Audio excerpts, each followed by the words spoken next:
नमस्ते। कभी सोचा है कि एक बड़ा सा स्टील का पुल जिस पर हजारों गाड़ियां दौड़ती हैं वो कैसे टिका रहता है? या फिर जब हम एक रबर बैंड खींचते हैं तो वो वापस अपनी जगह पर क्यों आ जाता है? इन सारे सवालों का जवाब छिपा है सॉलिड्स की मैकेनिकल प्रॉपर्टीज में। तो आज हम यही समझने वाले हैं कि जब ठोस चीजों पर कोई फोर्स लगता है तो वो कैसे रिएक्ट करती हैं, कैसे मुड़ती हैं, खिंचती हैं और हाँ, कभी कभी टूट भी जाती हैं। ये सिर्फ किताबी फिजिक्स नहीं है, ये हमारे चारों तरफ की दुनिया को समझने की एक चाबी है। तो आज के हमारे सफर में हम क्या क्या देखने वाले हैं? सबसे पहले हम इस आइडिया को तोड़ेंगे कि कोई भी ठोस चीज एकदम कठोर होती है। फिर हम डिफॉर्मेशन की भाषा मतलब स्ट्रेस और स्ट्रेन को समझेंगे। उसके बाद हम हुक के मशहूर नियम के बारे में जानेंगे। हम ये भी देखेंगे कि किसी मटेरियल की असली मजबूती को कैसे नापा जाता है और ये सारी चीजें असल दुनिया में इंजीनियरिंग से लेके नेचर तक में कैसे काम आती हैं। और आखिर में एक क्विक रिवीजन होगा ताकि सब कुछ अच्छे से याद हो जाए। तो चलिए शुरू करते हैं। हमारा पहला पड़ाव, ठोस पदार्थ पूरी तरह से कठोर नहीं होते। हम अक्सर सोचते हैं कि कुछ चीजें बिल्कुल नहीं मुड़ सकती, पर सच तो ये है कि ये बस एक सरलीकरण है। जरा सोचिए, एक स्टील का पुल जिस पर हजारों गाड़ियां चल रही हैं, वो टूटता क्यों नहीं? इसका जवाब ये है कि स्टील, जिसे हम बहुत मजबूत मानते हैं, असल में थोड़ा लचीला होता है। हर बार जब कोई गाड़ी गुजरते है तो पुल हल्का सा झुकता और खिंचता है, भले ही वो हमें दिखाई न दे। यही छोटा सा डिफॉर्मेशन उसे टूटने से बचाता है। ये ठोस चीजों की एक छुपी हुई ताकत है। तो जब ठोस चीजों पर कोई फोर्स लगता है तो वो दो तरह से रिएक्ट करती हैं। पहला है इलास्टिसिटी, बिल्कुल एक रबर बैंड की तरह। उसे खींचो और छोड़ दो, वो वापस अपनी असली शेप में आ जाएगा। दूसरा है प्लास्टिसिटी, ये गीली मिट्टी जैसा है, उसे कोई भी शेप दे दो वो वैसा ही रह जाएगा। ज्यादातर मटेरियल्स में ये दोनों गुण होते हैं, बस किसी में कम, किसी में ज्यादा। चलिए अब ये समझते हैं कि इन बिहेवियर को हम नापते कैसे हैं। इसके लिए हमें फिजिक्स के दो बहुत जरूरी कॉन्सेप्ट्स को जानना होगा, स्ट्रेस यानी प्रतिबल और स्ट्रेन यानी विकृति। ये डिफॉर्मेशन की भाषा है। तो ये स्ट्रेस है क्या? सोचे कि हम एक स्प्रिंग को खींच रहे हैं। हम बाहर की तरफ एक फोर्स लगा रहे हैं, लेकिन स्प्रिंग भी तो हमें अंदर की तरफ खींच रहे हैं ना, है ना? बस यही जो अंदरूनी खिंचाव है, इसे ही रीस्टोरिंग फोर्स कहते हैं। स्ट्रेस इसी अंदरूनी फोर्स का माप है जो चीज के अंदर पर यूनिट एरिया पर लगता है। इसका फॉर्मूला है sigma is equal to F/A और इसकी यूनिट होती है पास्कल। और स्ट्रेन क्या है? अरे स्ट्रेन तो और भी सीधा साधा है। ये बस ये बताता है कि कोई चीज कितनी बिगड़ी है, मतलब डिफॉर्म हुई है।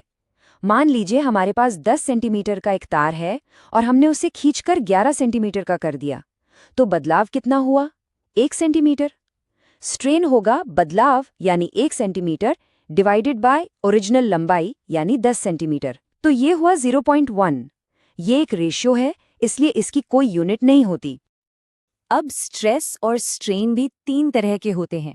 ये इस पर डिपेंड करता है कि फोर्स लग कैसे रहा है। पहला है लॉन्जिट्यूडनल, जब हम किसी तार को खींचते हैं या रॉड को दबाते हैं जिससे उसकी लंबाई बदल जाती है।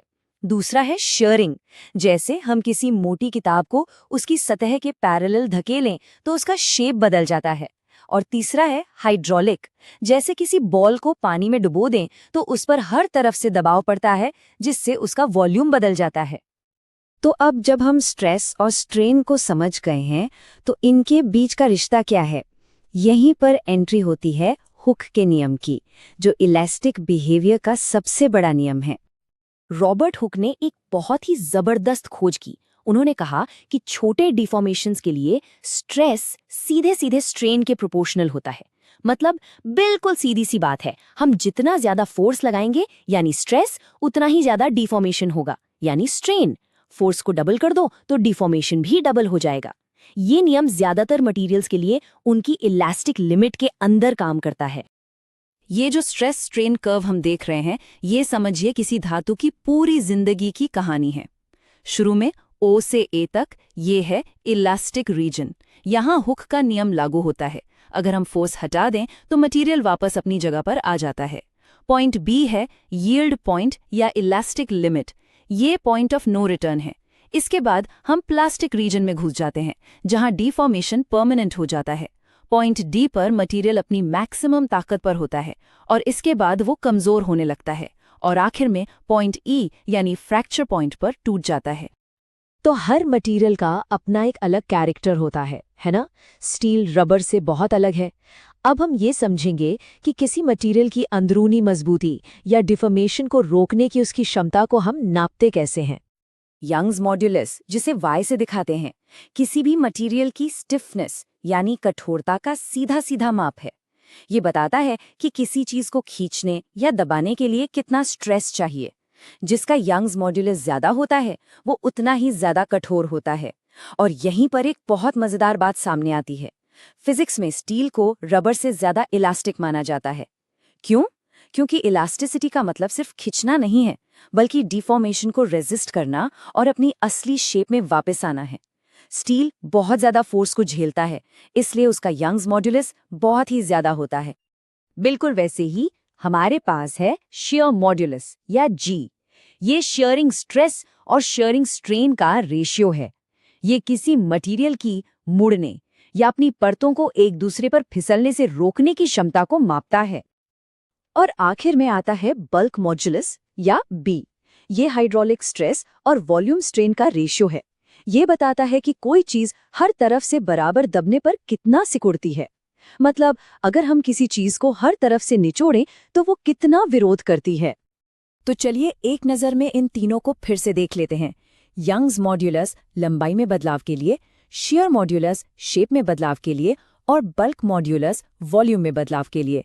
ये तीनों मिलकर किसी भी मटेरियल के इलास्टिक बिहेवियर को समझने का एक पूरा फ्रेमवर्क बनाते हैं।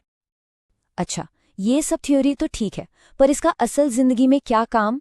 चलिए इंजीनियरिंग और नेचर में इसके कुछ कमाल के एप्लीकेशंस देखते हैं। चलिए एक कमाल का एग्जाम्पल देखते हैं, सर्कस का ह्यूमन पिरामिड। यहाँ हम फिजिक्स का इस्तेमाल करके ये पता लगा सकते हैं कि जो सबसे नीचे वाला परफॉर्मर है उसकी जांघ की हड्डी पर कितना दबाव पड़ रहा है। आइए इसका हिसाब किताब करते हैं। सबसे पहले कुल वजन लगभग 220 किलो है। इससे 2156 न्यूटन का फोर्स बनता है। ये फोर्स दोनों जांघ की हड्डियों पर बराबर बंटता है, तो हर हड्डी पर आया 1078 न्यूटन। अब हड्डी के लिए यंग्स मॉड्यूलस का फॉर्मूला लगाकर जब हम कैलकुलेट करते हैं तो पता चलता है कि 50 सेंटीमीटर लंबी हड्डी सिर्फ 4.55 गुना 10⁻⁵ मीटर ही दबती है। ये तो हमारे बाल की मोटाई से भी कम है ना कमाल की बात? आपने बड़े बड़े पुलों या बिल्डिंग्स में आई शेप के स्टील बीम्स तो देखे ही होंगे। कभी सोचा है वो आई शेप के ही क्यों होते हैं? इसका जवाब भी फिजिक्स देती है। कोई बीम कितना झुकता है ये उसकी गहराई यानी डी के क्यूब के इन्वर्सली प्रोपोर्शनल होता है। मतलब अगर गहराई को डबल कर दें तो बीम 8 गुना कम झुकेगा। आई शेप बहुत ही स्मार्ट तरीके से गहराई को बढ़ा देता है, लेकिन साथ ही मटेरियल और वजन को कम रखता है।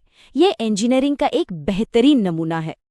तो चलिए अब फटाफट से रिवाइज कर लेते हैं कि हमने आज क्या क्या सीखा।